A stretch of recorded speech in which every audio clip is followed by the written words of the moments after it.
আমার ভাইয়ের যে বন্ধুকে আমি এককালে রিজেক্ট করেছিলাম, সেই বন্ধু এখন বর্তমানে বাংলাদেশ সেনাবাহিনীর হাই র্যাঙ্কের একজন অফিসার, মেজর মেজবা ইফতেখার।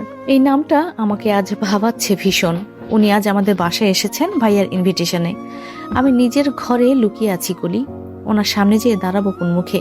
সেই মুখ তো আমার নেই। 5 বছর আগে ওনাকে আমি অপমান করেছিলাম, শুধু অপমান নয়, প্রচন্ড রকমের অপমান করেছিলাম। ওনার মতো প্রবল আত্মসম্মানবোধ সম্পন্ন ব্যক্তিত্ববান পুরুষ মানুষও সেদিন মাঝ রাস্তায় আমার সেই বিদঘুটে কর্মকাণ্ড আর গলা চড়াও করা বন্ধ করতে অনুরোধ করেছিলেন খুব করে।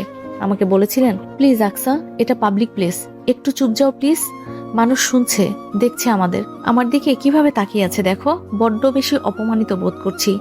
অথচ আমাকে কেউ কোনোদিন পিঞ্চ করে একটা কথা বলারও সাহস পায় না।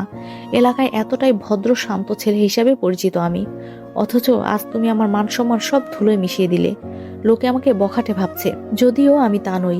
ভালো লাগার কথা জানানো বুঝি অপরাধ? ঠিক আছে, তোমাকে আমি এই প্রথম এবং শেষবার বললাম, আরো কখনো তোমার সামনেও আসবো না। তবু দয়া করে একটু চুপ করো আকসা, সবাই আমাকে খারাপ ভাবছে। এই জটিল কথাগুলো নিজের মান সম্মানের খাতিরে উনি আমাকে অবলীলায় বলে দিয়েছিলেন। শত কাকুতি মিনতি করেও আমাকে থামাতে পারেনি। আমি তো রীতিমতো লোক জড়ো করে ফেলেছিলাম। একটা কেচ্ছা হয়ে যাচ্ছিল সেদিন। সবাই বলাবলি করছিল এই ছেলেটাকে নাকি ভদ্র ভাবতাম, অথচ এ তো দেখি পথে ঘাটে মেয়েদের ডিস্টার্ব করে বেড়ায়।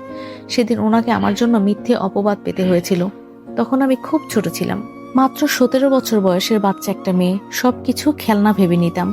তাই ওনার প্রপোজাল নিয়েও প্রচন্ড হাসি তামাশা করেছিলাম। কিন্তু বড় হওয়ার পর ধীরে ধীরে বুঝতে পেরেছি উনি আসলে উচ্চবাচ্য করার মতো তেমন কিছুই বলেননি সেদিন আমাকে, বরং খুব ভদ্রভাবে জানিয়েছিলেন। কিন্তু আমি আমি কি করে ফেললাম, এখন অনুতপ্ত বোধ করছি। আজ এতগুলো বছর পরে উনি আমাদের বাসায় এসেছেন। এর আগে অবশ্য ভাইয়ার কাছে শুনেছিলাম উনি নাকি রাজশাহী ছেড়েছেন চাকরির জন্য।